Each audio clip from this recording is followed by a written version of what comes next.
and Mine Crypto here. I hope we're all having a wonderful weekend. I know I am.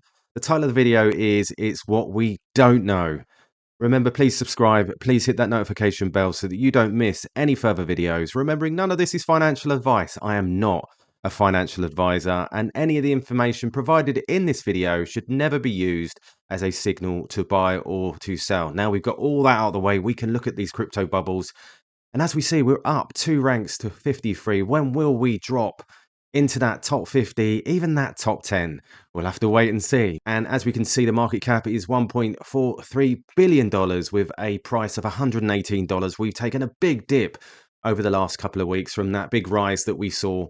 24-hour volume is a lot lower, $19 million. And we can see we're down 0.1% in the hour, up 0.1% in the day, and down 16.3% in the week. Well, remember, I'm not that bothered. These short moves do not bother me in the slightest. And I noticed I get a lot of comments, people saying, well, if they're being adopted, why has the price not moved? Well, it is what it is. We just have to wait. And the reason I believe the price has not moved is because we're seeing a balance between buys and sells. And there is proof on the blockchain, as we can see here.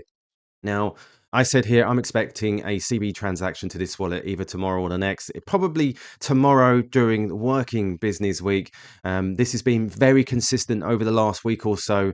Short-term techie investors get spooked. They buy. Simple strategy of DCAing. And that's the problem. We're seeing a lot of people get fatigued, bored with quant. Okay, that's fine, but that's short-term thinking in my eyes. I'm not looking at the process of what's going on with the charts, although I do watch them, because obviously it's nice when you see it rise. And obviously, you know, for many people, when it goes down, they get affected and they're very emotional about it. And they're very vocal about it. I see it a lot. But it's the long-term vision that I'm looking for. When you see wallets like this, just accumulating constant, whilst others are selling, they are scooping it up. And we see this. And again, this particular wallet hasn't sold one single quant in 2 years. And as you've just seen, has been transacting huge in the last couple of weeks. Their biggest transactions actually took place within this last 2 weeks. And their bag is down 227k at the time of putting this down on X. And they're down 8% in total, with a total bag of 23,500 quant. But they keep DCAing in.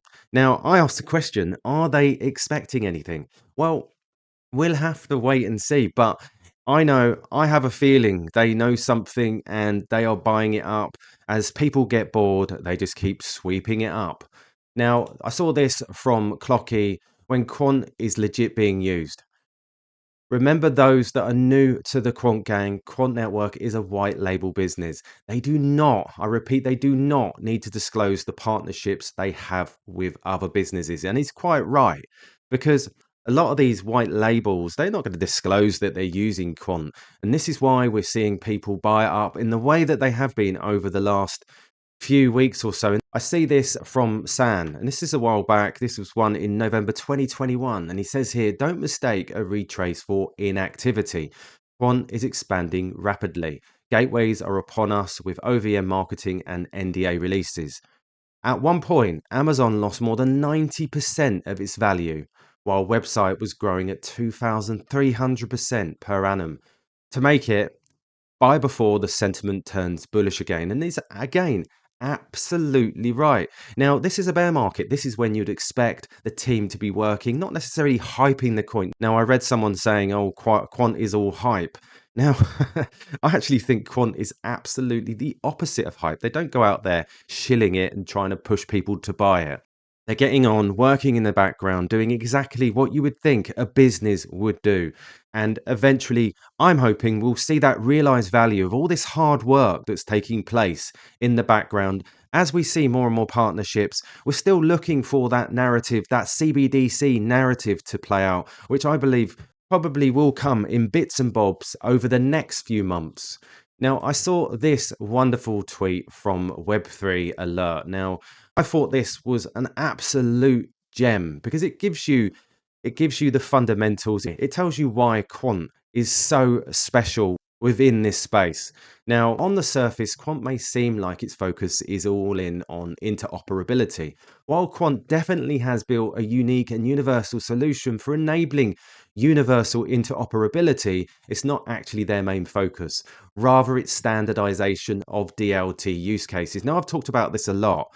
I think if these projects haven't got the standards and regulations in order, I think they're going to have a problem. So if we look here, this is because Quant's goal isn't just to have Overledger connect different blockchains together. In a vacuum, that wouldn't provide any value unless the underlying applications could be mass utilized in a compliant manner. When we look at all these previous technological disruptions, such as the internet and cloud computing, they share one similarity. And that's the fact of industry standards for unified use in what enabled its exponential growth. Quant sees DLT as no different in this regard.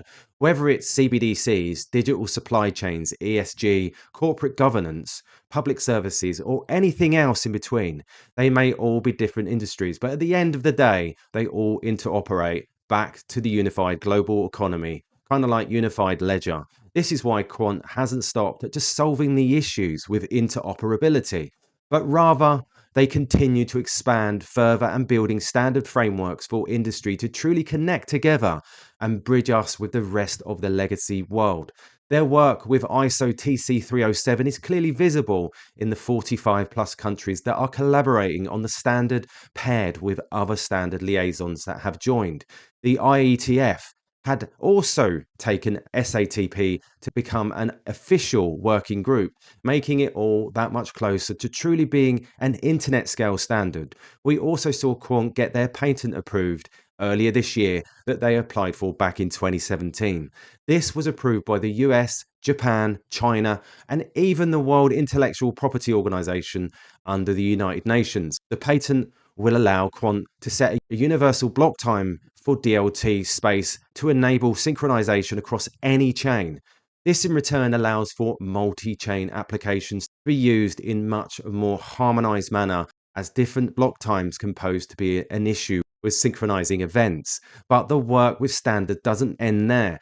The creation of ISO TC307 has led to countless other liaison committees of both internal ISO standards and external standard bodies. These internal liaisons tie to other standards like ISO TC20 aircraft and space vehicles, ISO TC68 financial services, ISO TC204. And we can see these other standards: health informatics, risk assessment, sharing economy, governance of organizations, coding of multi-hypermedia information, AI, biometrics, data management, the Internet of Things with digital twins. So it's massive, absolutely huge. They're not just participating in interoperability, they're creating a standard that goes alongside it. And as we can see, these liaison committees range much further than just blockchain, but rather expands into every vertical that blockchain technology will look to disrupt, a universal standardization of a new technology. But the work doesn't end there, as Quant and the team are also working within DLT or government organizations to push the adoption of DLT standards further. And these include INATBA, Hyperledger, ITU, BSI, ETSI, EBSI, UN, and many others. As the process of universal standardization takes an entire army, one certainly has the army of standard bodies. The support and assistance to accelerate these standards has been quite visible over the past years. Some of the most notable advances in the standards relating to Quant are the Bank of International Settlements, the Bank of Korea, we've got SATP and CBDC paper, LACNet, IBM, Australian Payment Network, Apple, Google, Department of Defense members attend SATP events, European Commission backing TC307. Canada's VP for TC307 is Microsoft Standards Officer. Not only are standard bodies behind the thoughts of standardizing the industry, but governments around the world with national standard bodies have all begun taking the topic as mission critical infrastructure. And even the crypto space seems to begin being more and more aligned with these standards. Now, this was an absolute blinder of a tweet because it gets people to realize what's actually going on and the longevity and all the work that is taking place to standardize before we can see fiat, legacy actually join the party. And then we see this from construction trader ETH. The quant token is at the core of everything that Quant Network does, and we'll have hundreds of use cases in the ecosystem, as we've just seen. So let's have a listen to this.